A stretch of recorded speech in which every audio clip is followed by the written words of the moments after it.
itu programnya bagus, tapi ya action di lapangannya banyaknya mengalami hambatan-hambatan. Contoh hambatan pertama itu kalau kita punya TJPS itu di lahan yang ada air, no, ya toh, itu saya pikir tidak ada soal.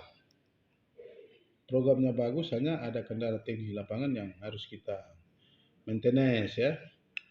Pak Gubernur saja omong kok ini program baru, tidak mungkin satu program itu dia jalan mulus.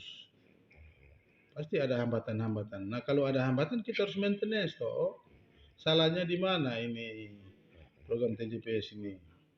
Nah datang setelah program reguler 2022 itu diatur untuk mulai dengan pola kemitraan antara bank, dinas pertanian, off-taker. Pola kemitraan ini mempunyai tugas masing-masing.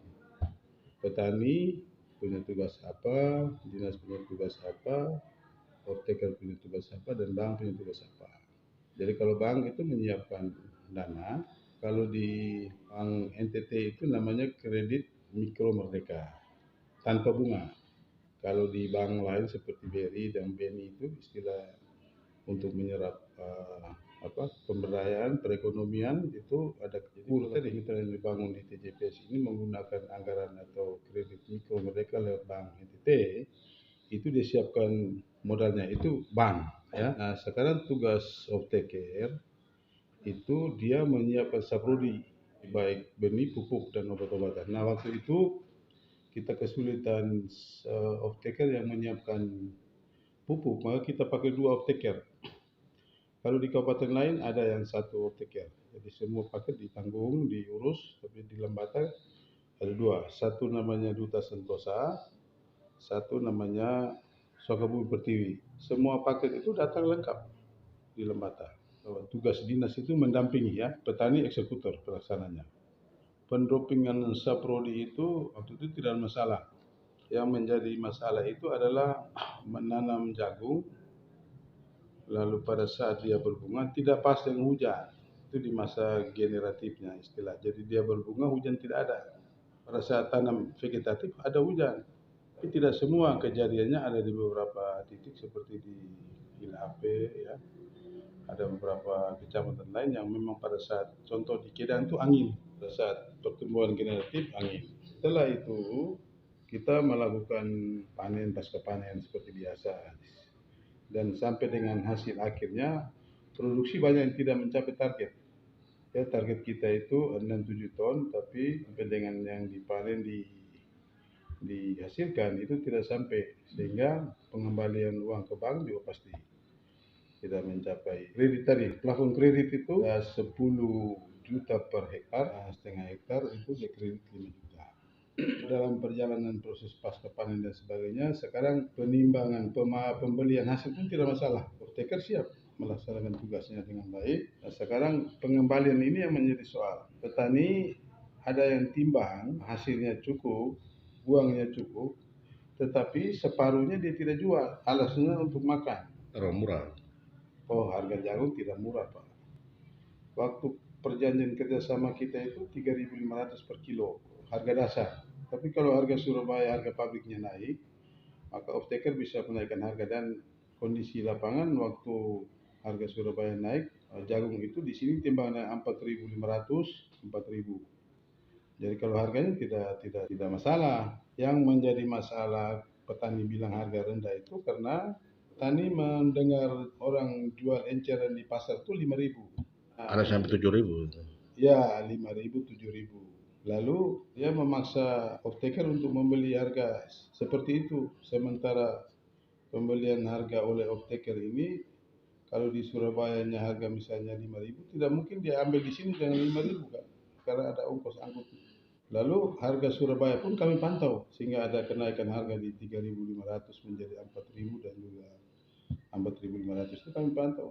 Yang menjadi soal itu karena produksinya tidak mencapai target, lalu mereka jual, petani jual tidak habis dijual, sebagiannya untuk dimakan, sehingga ada tunggakan-tunggakan di bank terhadap kredit tadi. Tetapi pemerintah juga tidak tinggal diam, kita cari jalan supaya tahun ini bisa ada dapat program-program yang baru ya, ada bantuan benih dari pusat jagung, diprioritaskan kepada mereka-mereka yang pada posisi mereka melaksanakan program supaya bisa kita kembalikan hutangnya.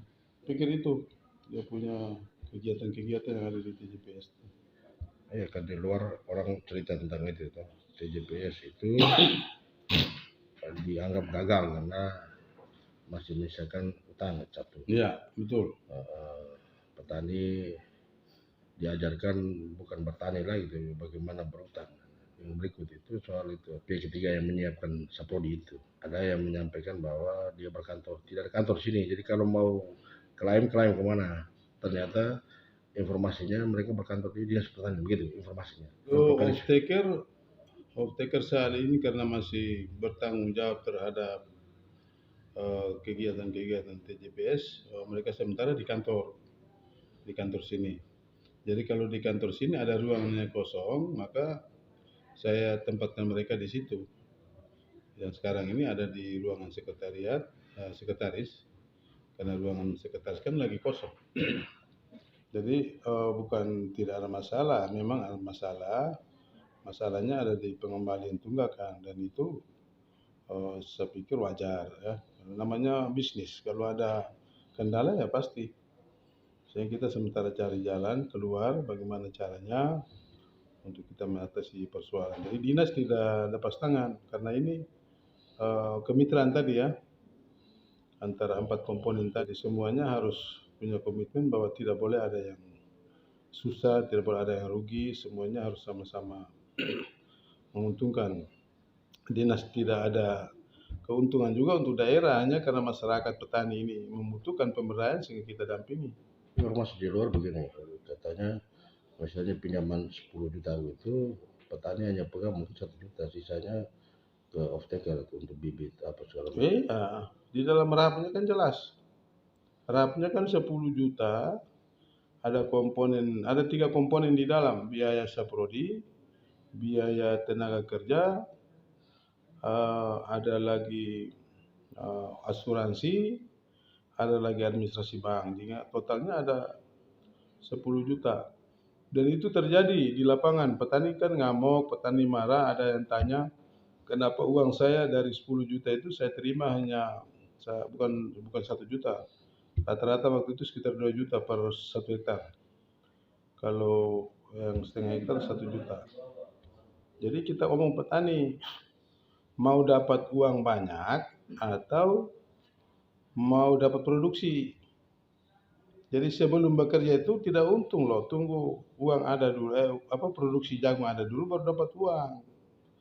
Jadi di dalam RAP itu bukan kita lihat dia punya uangnya, tapi saprodinya, untuk mendapatkan saprodinya.